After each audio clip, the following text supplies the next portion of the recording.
Hello everyone, welcome to the ODI and welcome to the people online. My name is Ursula DeMarco, I'm the head of startups here. I'm very pleased today to have Leasehold Knowledge Partnerships for our Friday lunchtime lecture, particularly Martin Boyd and Sebastian O'Kelly. For those of you that don't know them, their charity started 2 years ago, 3 years ago in 2014. And what they discovered was something really interesting, which was that 2 million of data about leasehold property were actually wrong. So today is quite interesting to think about the data from a different angle. Often at the ODI we think about the opportunity of data, but equally it's really interesting to look at what's the risk of wrong data and why is it important to make sure that the data that's been published and shared is actually correct. So I'm going to hand it over to Martin. The presentation is going to be roughly 20 minutes. There will be time for questions at the end, so keep them in mind. Thank you very much. Afternoon, everyone. Sebastian and myself are trustees, as Ursula said, of the Leasehold Knowledge Partnership. We've been looking at leasehold issues for a number of years. We began a data journey in about 2014 when we realised that most of the data in the leasehold sector was entirely wrong. Not just partially wrong, but entirely wrong. So one of the reasons why leasehold information starts to go wrong is that most people talk about building houses or flats. They don't talk about the land tenure, which is what leasehold is all about. Most of the data that the builders will collect will be about houses and flats. Most of the data that the government departments will collect will be about houses and flats. But leasehold matters because it's a particularly unique form of tenure to this country, and it is exactly what it says on the tin, the leasing of a property. It's just like leasing a car, you don't actually own it. The assumption had been that leasehold means cheaper, but it actually doesn't. The most expensive properties in this country are leasehold rather than freehold. So we started looking in 2014 because it felt wrong to us. The whole of the sector was saying, we know about this market, we know the size of it. And we decided to go and look slightly differently. So we came up with an estimate and we said, there's not 2 million properties out there, it's actually 5. And the whole sector told us that we were talking complete rubbish. But all we'd done is we'd gone back to look at the census, and it was the last census that was conducted in 2011. There was no statistical concerns. They looked at every property in the country, so there was no complex interpretation to do. The only difficult part for us was to find the one table out of hundreds and hundreds of tables that would actually give us the right information. So we found that instead of there being these 2 million properties, there were just over 3 million privately owned flats, and there were 1.85 million socially rented flats. But looking back now, we have to accept that our data was wrong as well. We didn't get it quite right. The problem was, depending on where you looked at the census, it gave you different numbers, because most of the census looked at occupied homes. So we had to go to another table where you start to find the unoccupied homes, and then we were able to calculate the number of newly built leasehold properties, and that suddenly gets us to 5.37 million. And that was right in some ways, but it was also very wrong in other ways, because we have a little bit of a problem because of a set of question marks here. As it turns out that we have 4 main forms of land tenure in this country. Freehold, which everyone knows about. leasehold, common hold, which was something that came about in 2002 and has been completely unsuccessful so far. It's the form of tenure used for most blocks of flats in the rest of the world. We don't have it yet. And then what we found, which was really worrying, was these question marks over here, because it turns out that if you have socially rented flats, they don't appear necessarily on the land registry. They simply do not exist. If a council had historically built a block of flats, they would simply register the title for the block, not the individual flats. So you suddenly end up that you have a problem with these, because we called these leasehold in our initial study when we got to our 5.37 million, and all of the people in the sector said, no, you're wrong. They're not actually leasehold. The problem is they're not anything. They don't exist as far as the land registry is concerned. So when we talk about having robust data about housing, we've already lost over 1 million properties simply because they're not even there. So everyone probably thinks they know what leasehold is. I mean, that would be a leasehold property in there, it's a flat. Those would be leasehold properties, and that's a freehold property. But this is where it went really wrong, because we'd only looked at leasehold flats, or what we thought were leasehold flats. But it turns out there are 1 million houses which are also leasehold. And that begins to get quite complicated, because remember, the whole point of leasehold is you don't own the property, you own a lease, which means you have to ask the landlord for permission if you want to do something on your property.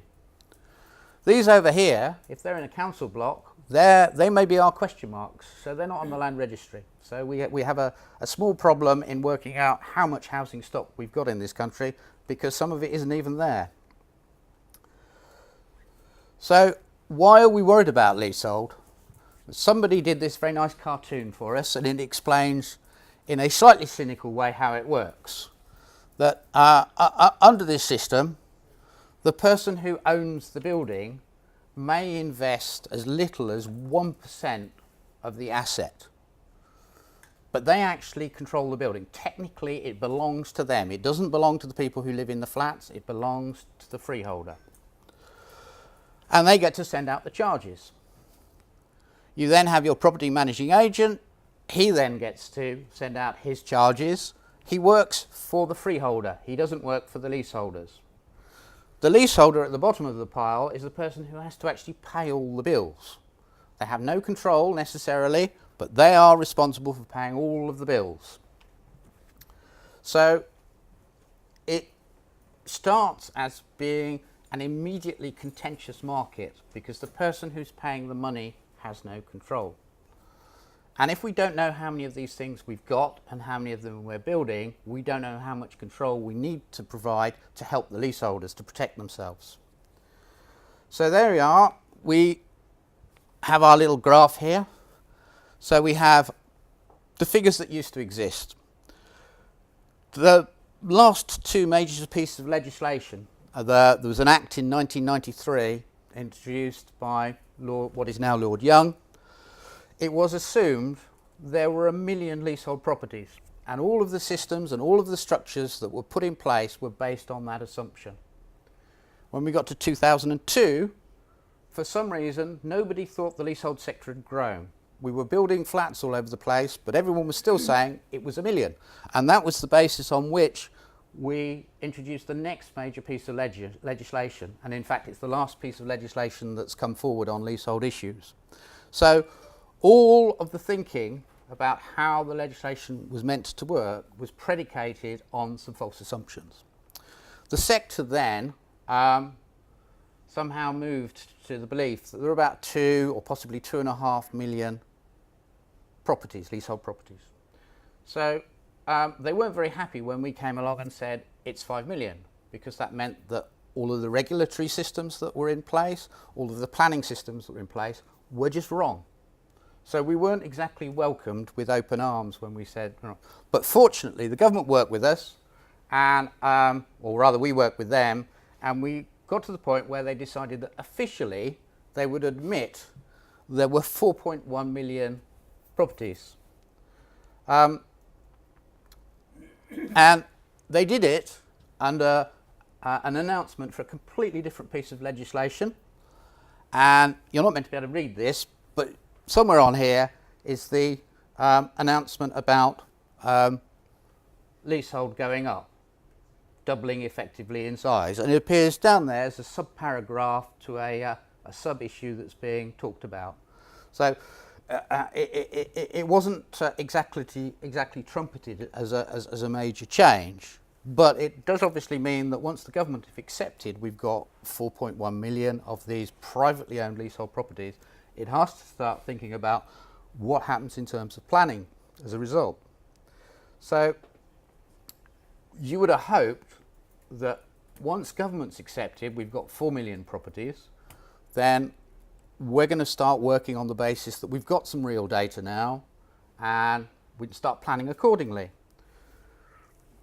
But the problem is that DCLG, which is the housing department, decided to update its figures earlier this year, April this year, and magically, despite the fact that everyone's seen flats being built all over London, the number's gone down from 4.1 million to 4. And that's happened for a couple of reasons. The first potential reason is that they may have made quite a serious mistake in that they've assumed that 15% of flats are somehow not leasehold. It's technically not possible for that to be the case. So that's what they assert in their report though. The other thing that they do is they say their report is relatively precise. But the trouble is they've allowed themselves an increased margin of error of plus minus 300,000 properties. So it may be we've got 4.3 million leasehold properties in this country, or it may be we've got 3.7 million, and that's relatively precise according to the government. I'd venture to suggest it's not that precise. So, and then we get to the London housing strategy. This has just come out this month, the Mayor's London housing strategy.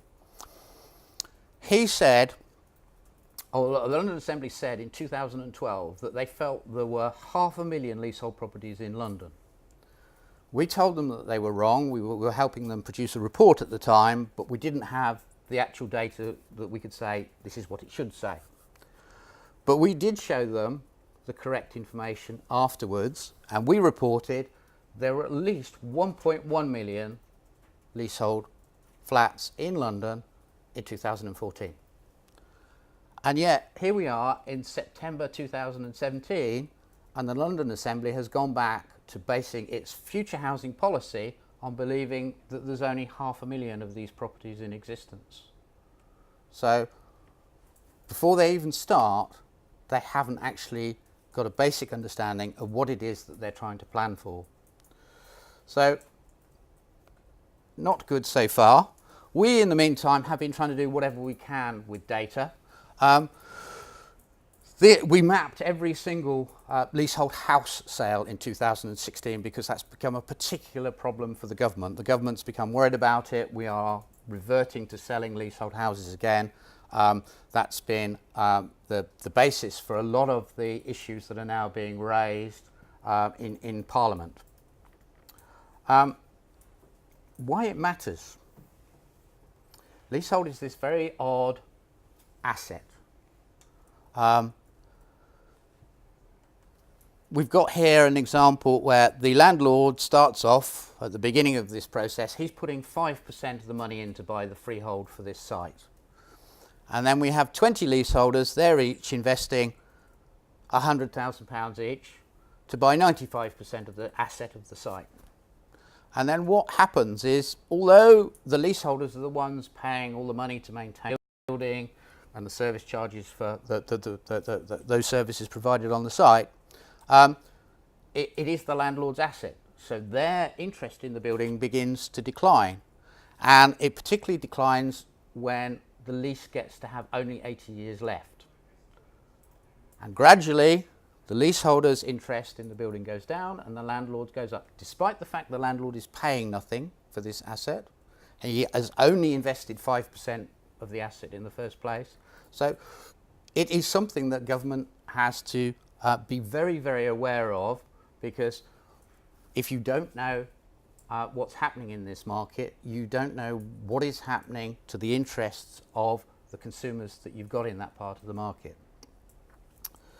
So, where do we go? From here, our problem, as we've seen it, is the land registry simply does not have some of the data that we need. It was set up with the words land and registry. That was what it was principally interested in. It was not set up principally to be concerned about people owning flats. That sort of needs to change when we're living in a world where 50% of the new build properties going up are flats.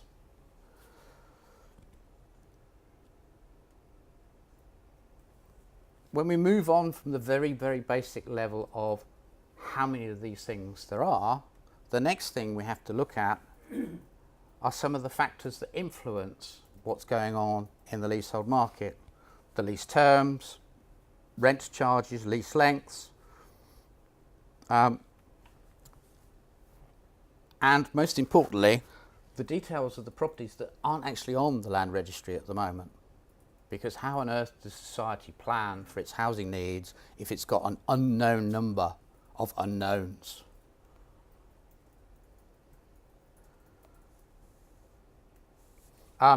That's about all I have to say this afternoon. But I'm going to hand over to Seb in a minute, because one of the specific issues we've looked at is the problem of data in the leasehold retirement market, where there are some pretty scary figures around. So over to you, Seb. Thanks for that, Martin. Yeah, well, you've heard the figures there for the general leasehold sector, and behind all this is a backstory of exploitation and exploitative practices and extreme vulnerability of the leaseholders in comparison to the power of the landlord, who has only a minority financial interest in the block of flats. And we're very concerned that that is addressed, and we're campaigning very strongly for leaseholders to be properly empowered, and indeed to end leasehold as a form of tenure in England and Wales, which are the only countries in the world which have it in any great depth. Now, at the retirement side, it is an important thing, because we want a healthy retirement market. We want the old to downsize. The kids leave home, there's a big family house. It's pointless that there's two people living in an empty house. I mean, I'm probably an example of this.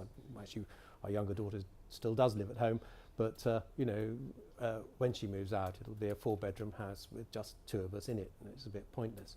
So to downsize is a good idea.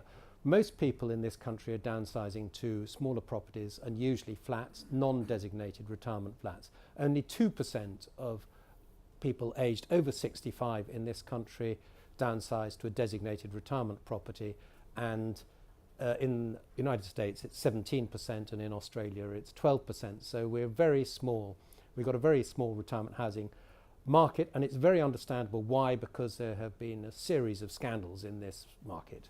You have had 2 Office of Fair Trading investigations into it. You've had 1 finding of collusive tendering going on, where pensioners were ripped off when new electronic doors were fitted by the landlord for no reason whatsoever. And there have been numerous parliamentary debates and court cases, and of course the activity in the press that has often originated from us. But another aspect of it is the appalling state of resales of retirement sites.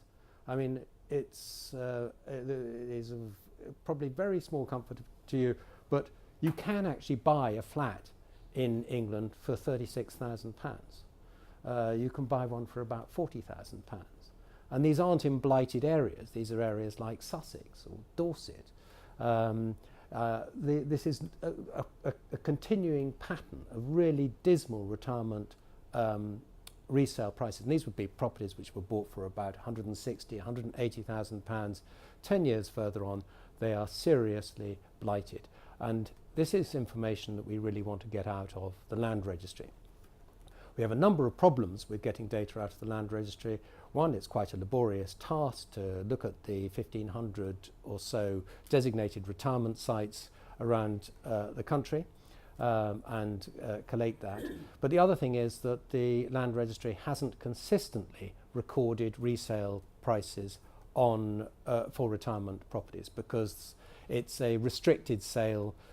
Properties here are for people aged over 55 or over 60, and as such it hasn't been consistently recorded on the land registry. We think we've got about 60% of retirement resales on the land registry, so 40% of it is just not there.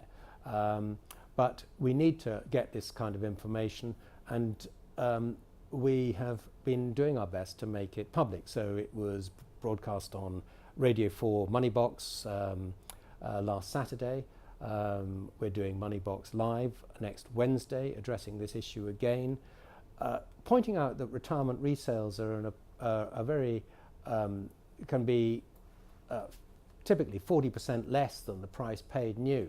Is not a popular message to put out there, and the developers are not at all happy that we're pointing this out. So we're actually delighted that the BBC and the Elderly Accommodation Council has at last come out and said, actually, I think they're talking sense here, and there is something seriously wrong.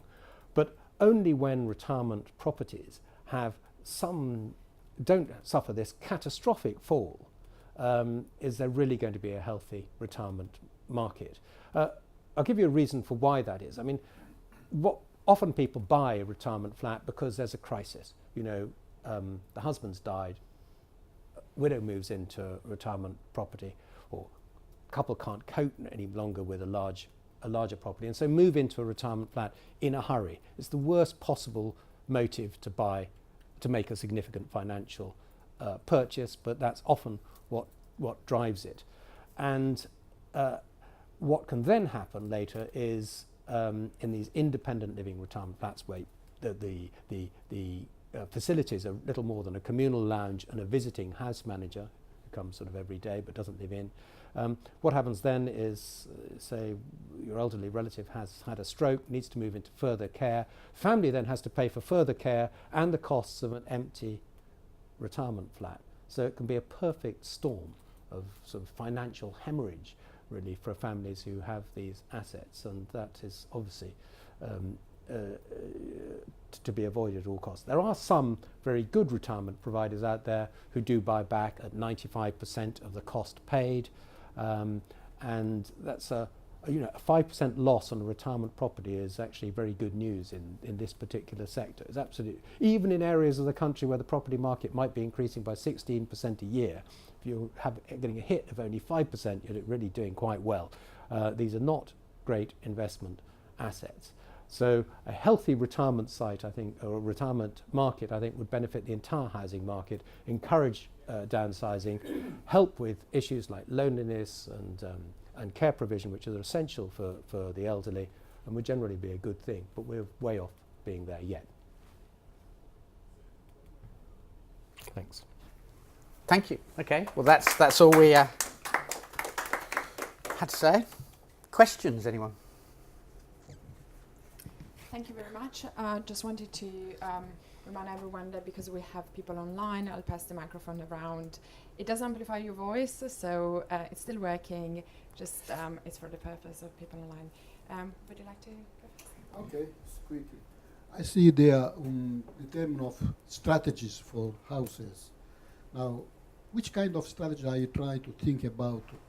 Let's say if you don't have the data, it means how you plan this strategy. Just identify what are the we don't know how government has planned its strategy if it's not had the data. It can be no more than guesswork that has been used in the past. But my question is even in London itself, for instance, I know there is some organization, university that do collect data for planning. But there's lots of data collected. The problem is it isn't necessarily the right data. Lots and lots and lots of data is collected about houses and flats, but not necessarily the form of tenure, and that becomes critical to the way that you're developing your overall strategies and support systems. Yes, my question was. And are these centralized or just spread it between different type of government, this type of database or data collection? It's a range. I mean, the data should all be within the land registry. The problem is that historically the land registry has not been tasked with collecting and collating that data. So it's, the information on the length left in a lease is very, very important, because the price goes up dramatically when a lease gets shorter. There is no easy means for a member of the public to go and find out what's happening there. There should be. So, so even if the marketing, it's uncertain about houses. Yeah. Thank you. Thank you. I have a kind of related question. So it's about the land registry, and specifically about the things you put up on the screen that you would like to be able to find out from there, things like rent charges.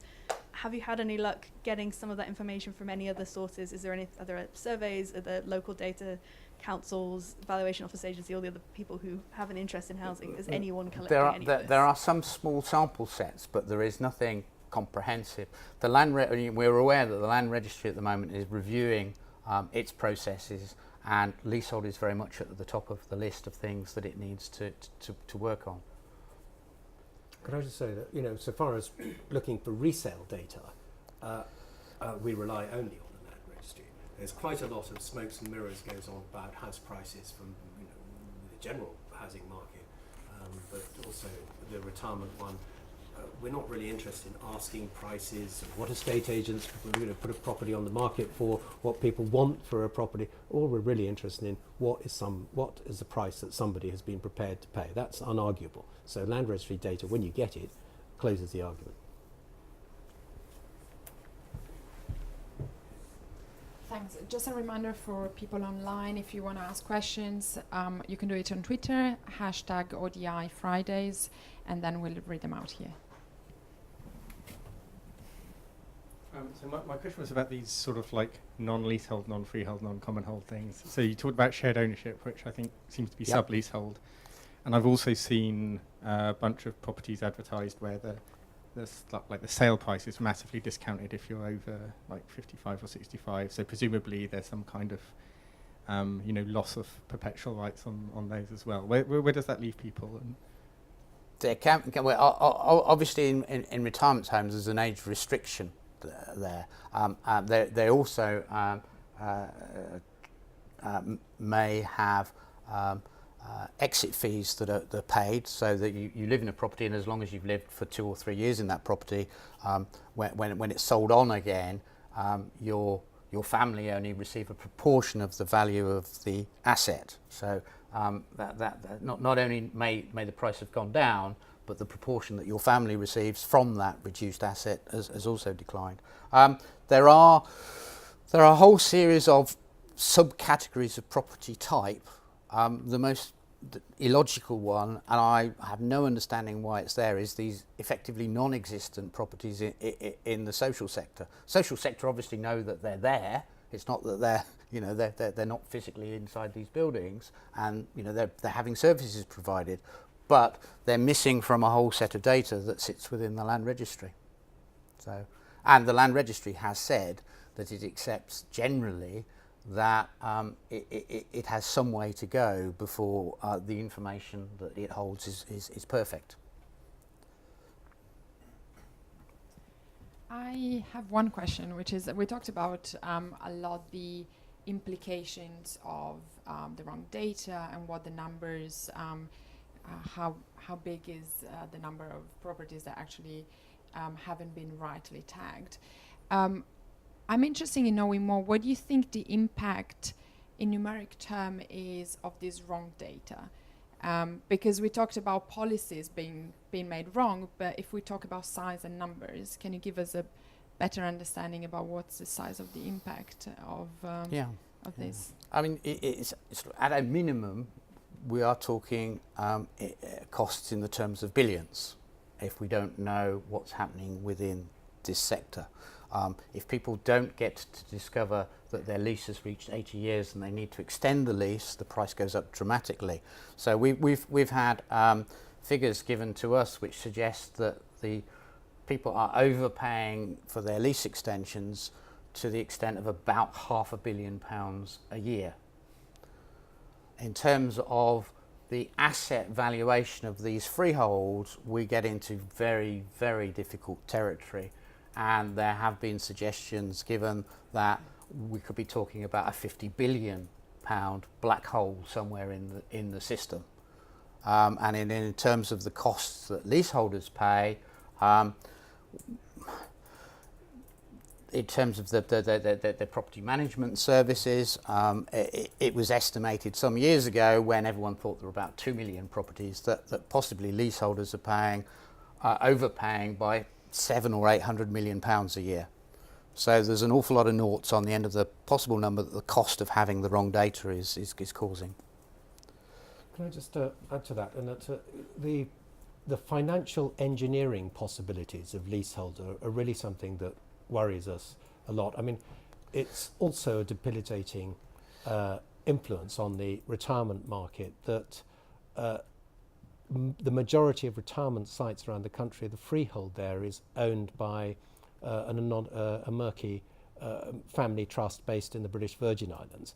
So you've got this kind of investment in the assets of property, which is often leads offshore, and the investment in this area is by no means clear. Freeholders usually hide their beneficial interest behind nominee directors.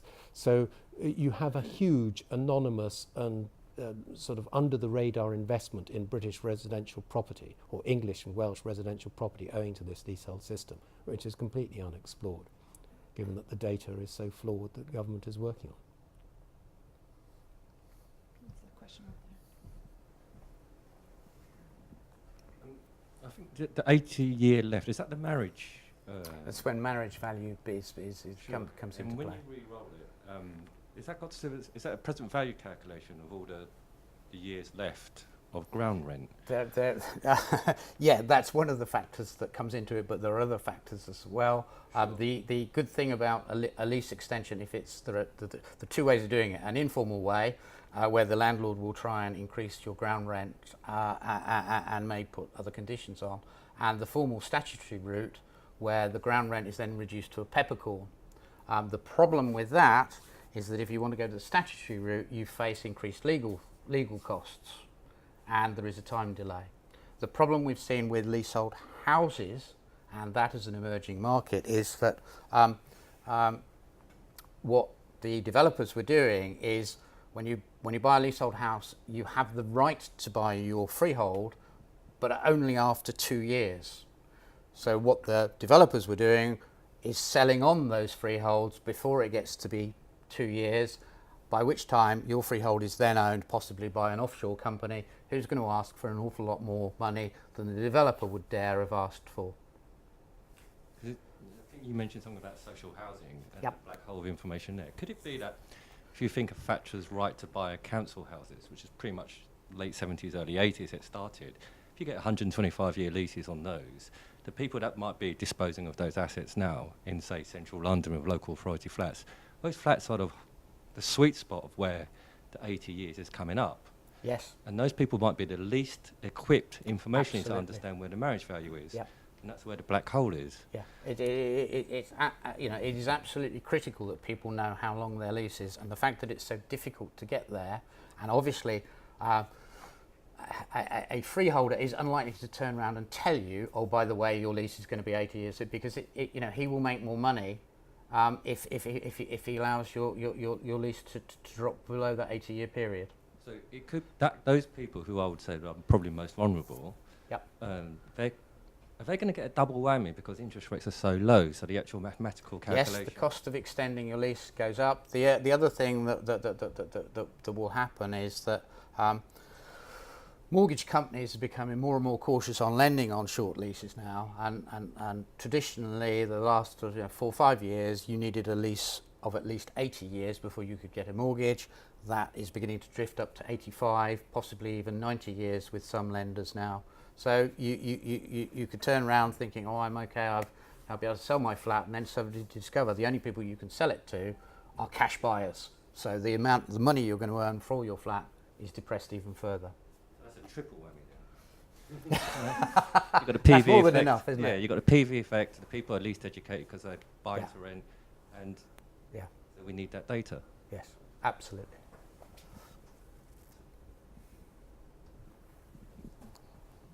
So the big drop in resale value of the retirement properties, could you briefly, probably it's implicit in what you said, but could you just summarise the reasons for the most dramatic drops, please? Yeah, there's no one single reason, but I think the short answer is that people buy retirement houses in a hurry, and they sell them in a hurry too. They buy them because there's a particular family problem, and when they're sold usually by executors wanting to liquidate an asset because the original owner has died, and they don't want to pay the service charges, which are often quite high to a retirement property. So they sell it. There's other things that, but that still is rather odd. That won't account for properties selling for £36,000 or £40,000 that did sell for 180. There's a whole load of other issues which will come into play there. I'm sorry, if you're going to move to a retirement site, you've got the whole sort of marketing drive of a new retirement site coming in, which is very attractive. A whole load of people are coming together at one particular time. They can form a kind of retirement community then, which is rather difficult to do on a resale. You know, if you come into a retail, if you buy a resale retirement flat, you know, groups will have already formed within the community, and it might be looking a bit tired. You've got the reputational issue of the management company. There's one dominant property manager in retirement properties. I'm not going to name them, but they have been the subject of an Office of Fair Trading investigation and were found guilty of collusive tendering. You've got one freeholder involved. The freeholders, you know, based in the British Virgin Islands, as I say, there was an arrest by the Serious Fraud Office of this particular individual. You've got this kind of reputational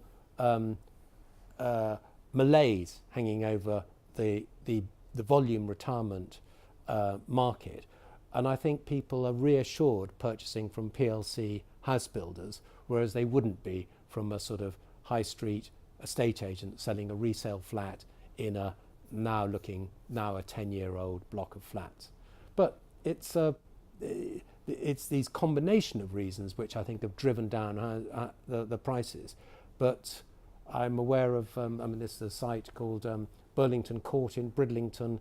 There's 10 flats there which over the past 5 years have sold for less than £60,000.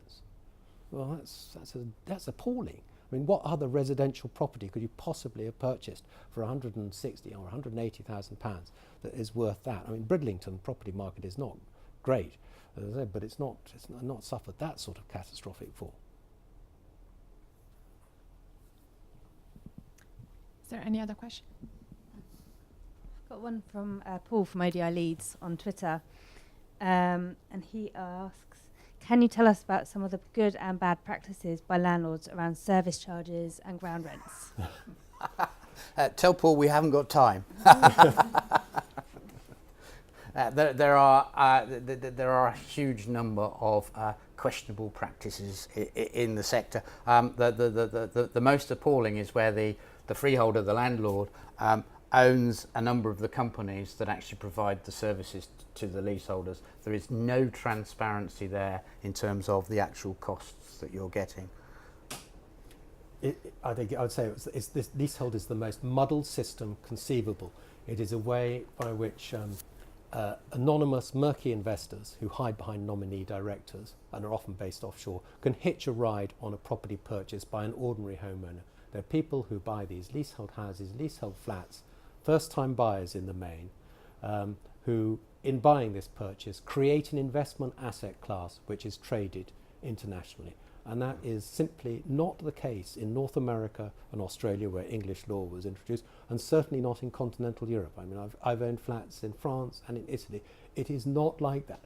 French people and Italian people know what a flat is. You know you own bits of the land, bits of the roof, bits of the drains, bits of the corridor, and you've got to pay for them, and nobody else is going to be involved. So you either sort it out in harmony with your neighbours, or the building's going to stall and deteriorate. But it's a very simple system, and people understand it. In this country, people simply do not understand what they have purchased with a leasehold flat. And that applies not simply to the lower cost flats. And we've also been assisting near Bankside. Now, near Bankside, the annual service charges there are £18,500 a year. They're not short of a bob or two, but they simply do not understand. I mean, admittedly, most of them are foreign nationals who happen to be working in London, but they simply cannot get their heads round, or I think they can now, but it was not easily accessible to understand that they had laid out 8 million quid for a flat and they were a tenant. Yeah. We should perhaps give an example of some good practice, otherwise we'll be accused of cynicism again. There are some very ethical managing agents working out there in the market. The problem they face is that they are competing with unethical managing agents. If you're in the right building, you'll be lucky. If you're in the wrong building, you'll have problems. And some of the wrong buildings can be owned by social landlords. Do not assume that it's just private landlords who behave questionably.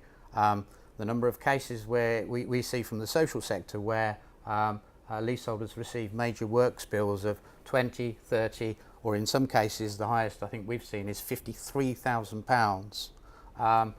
It seems palpably ridiculous that anyone should be expected to pay that level of bill because the windows need changing and the roof needs replacing. You wouldn't get those costs in the private sector. Somehow they arise in the social sector. Can I just ask a quick follow-up question? Sorry. Certainly can. How did you both get involved with this? What's your story? Seb, you're Well, I've been a national newspaper journalist all my career, and I was latterly a property editor, and that's how I got involved in this, mainly writing about the scandals in retirement sector. And for my pains, I've been threatened with litigation, I think 5 times now, and was a footnote in the Leveson inquiry as a result. Yeah. And I came into it because I owned a flat. We had some severe problems with our landlord. We went through a series of tribunal cases and eventually ended up buying the site. But as part of that process, I became aware of some of the retirement sites we have in our community, and I knew how hard it was for us as a large, well-to-do residential site to succeed in the courts, and it was fairly obvious that in retirement sites you have no chance at all. So I volunteered a bit too often, and I've been stuck here ever since. I think there was some talking. So as someone who sort of gets into the freehold market, am I buying something I value at this initial 5%, or am I buying something on the expectation that someone will let the lease drop below 80 years and I'll get a big windfall, or am I buying it because I expect to overcharge? Where do I, what's my payback as Depends a dodgy, on your moral freeholder? compass. Well, as a dodgy freeholder. As a dodgy freeholder. Well, we can't tell you too much, otherwise you might. Because some of these. It's not a controlled market. So if you buy the freehold for £10 and you revalue it on your books at £30, as long as you can find some external export to support that value of £30, that's your choice. The problem is, obviously, if you're holding it on the books at £30, you will need to earn an income that will support that £30, and that's where you start to get problems. So we end up with, at the moment, we're seeing a particular issue with administration fees, where a number of landlords are beginning to take large charges for doing very little or no work. In the leasehold house sector, we have examples at the moment of some freeholders demanding a payment of, is it £100 for carpets? I think 180. Yeah, for changing your carpet. And apparently it's not just for changing the carpets in your house, it's for each room in your house you want to change the carpet. So, there is no real justification in that fee, but to challenge it, obviously, is quite difficult. So even with some of the rights, such as to form a management company as tenants and to buy back the freehold, there doesn't seem to be downward pressure on this market. No, I mean the net effect of we've had numerous pieces of leasehold legislation, all of which were meant to enhance the rights of the consumer. There hasn't been any legislation that's been put forward to help landlords, and despite the fact that we've had all the leasehold legislation, there continue to be major problems. I think a good example of the vulnerability, the vulnerability of leaseholders in the courts, especially concerning legal costs, needs to be emphasised. Landlord can almost always get his legal costs. So there's a woman leaseholder in Onslow Square who refused to pay £6,000 in legal costs to the second largest charity in the world, dignified with naming it, who are the freeholders, and they spent £114,000 in legal costs, barristers, grade A solicitors and expert witnesses. She lost the case and of course had to pay that bill, or was faced with that bill. Fortunately, we've made a fuss, and the BBC also, and the Guardian also wrote in, hasn't actually become public this, but there was enough, they could see the direction of travel of media inquiries on this. It's now all closed down with a non-disclosure agreement. I imagine she's paying about £30,000, something of that order. But 114,000, to run up a debt of £114,000, you would only do that in court if you knew damn well you were going to get that money back. It was utterly unprincipled behaviour. Was that in court or a tribunal? Tribunal. Tribunal, all right. No, the county courts would be much more equitable. I mean, okay, you could lose £114,000 if you lose a court case in tribunal, but so could they. You know, the thing about her is this woman in lease. She could have paid for a grade A solicitor, a QC, and some expert witnesses. She would only have got back, say, £500 of her legal costs had she won. It's great to see so much interest in the room. Unfortunately, we run out of time, but I would suggest to continue the conversation with Martin and Sebastian. Thank you very much for joining us. Thank you for joining us and the people online. It's quite special for us to have them to talk, because they have been incubated in our startup program in the last year. So the program is finishing at the end of September. So it's a great celebration to have them here, share their journey. And for those of you that either work in housing or in a different sector, it's also a really great reminder of how working together with people that are actually using data can help make a case of why open data, or the qualitative open data release, is really important, and what the risk of the contrary could be. So apart from all the great things that we learned today about housing and leasehold, also take away of spreading the word about how qualitative open data can have a huge impact. Thank you very much for joining us. Thank you.